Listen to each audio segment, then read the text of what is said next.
Tricep number 3. We've got a gorilla row.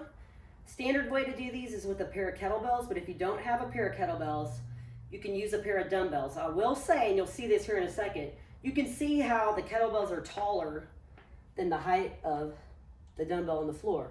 This is going to factor in with regard to setting up this movement. So if you're unable to get into a good position using the pair of dumbbells, I suggest elevating them on a 2 to 4 inch surface. So like a cushion or a book or a pair of yoga blocks, whatever you got.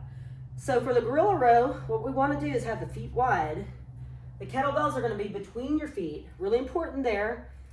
We're going to sit back into the hips. So we want to load the hamstrings and the glutes and the hips by pushing the hips back, going into a hinge, and then loading this way, okay? So what's going to happen, we're going to alternate the arms. So one arm is going to be locked out and stabilized and pushing down through the floor while the other arm rows. We're going to alternate. So I'm not shrugging up and going here. I'm pulling towards the lower side of my torso, towards my hip crease. That's the gorilla row with kettlebells. So you'll see, if I use a pair of dumbbells, I'm able to do it because I have pretty good ability to get in this hinged over position. It works about the same. I don't prefer it because the shape of the dumbbell is bulky. The kettlebell is easier. There's less of it to kind of get in the way when you row it up. But like I said, I'm forced to hinge over more. Most of y'all will need to kind of elevate these about right here. So if you can place something beneath the dumbbells to do that, then great. So problem solved. So that's the gorilla row. Second exercise is going to be an overhead dumbbell tricep extension. So the way that we want to set this up, we're going to take the dumbbell and place it in the crooks of your thumbs like so. I like to have clients stagger their feet because I've found if people set up this way, you can arch your back too much. So if you stagger, it keeps you from being able to do that. About 90 degrees or slightly lower. Press up. We want to keep the elbows in towards the head. Okay, we're pressing up and flexing the triceps at the top. You can also, with smaller dumbbells, hold the ends of it like this and do it that way. Okay?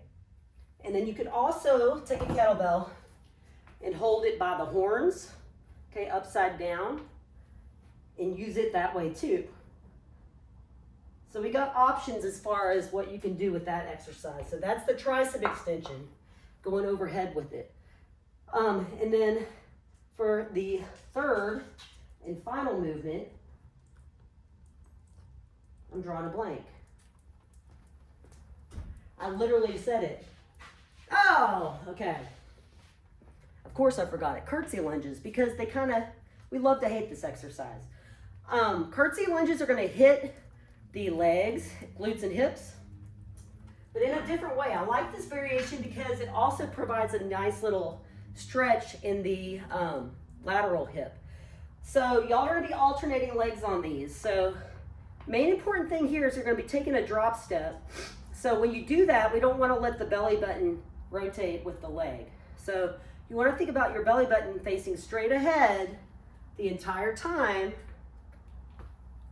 We're going to go side to side. So full range of motion will be tapping this back knee towards the floor. If you need to decrease that, you can. Just don't go as low, okay? To amp these up, you would hold weights, all right? To make it a little bit easier, you can use a band assistance. Or if you have suspension trainer or rings, you can hold on to those. But just getting some tension on the band and then using it to kind of pull you out of the bottom and unload it a little bit. So we can alternate the legs that way. So curtsy lunges, yeah. Had a little bit of a brain fart there, but hey, it's real life.